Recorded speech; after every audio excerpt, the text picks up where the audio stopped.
Let's start by reminding you of the difference between empirical and molecular formula. The empirical formula is the lowest whole number ratio of atoms in a unit.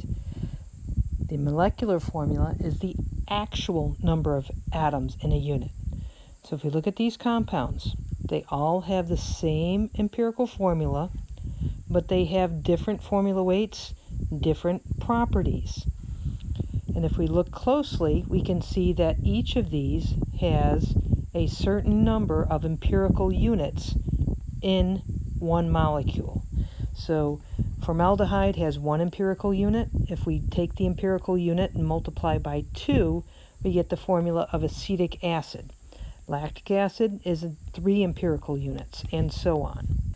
When we convert between empirical formula and molecular formula, we want to determine the number of units, empirical units, that there are in one molecule. And to do that, we need the empirical formula and we need the formula weight. To find the number of empirical units in a molecule, we divide the molecular weight by the empirical weight, which is the mass of all the atoms in one empirical unit. Let's do an example.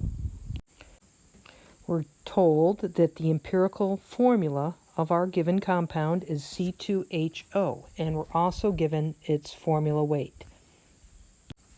We start by calculating the mass of one unit. So we have 1 carbon plus 2 hydrogens plus 1 oxygen gives us a mass of 30.03 grams per unit. Our formula weight is 90.08 grams per mole. We divide by the mass of a unit, and we see that there are 3 empirical units per mole of the compound. So we can determine the formula of the compound by starting with its empirical formula. We're going to multiply it by 3 since there are 3 units per mole, and we get our molecular formula as C3H6O3.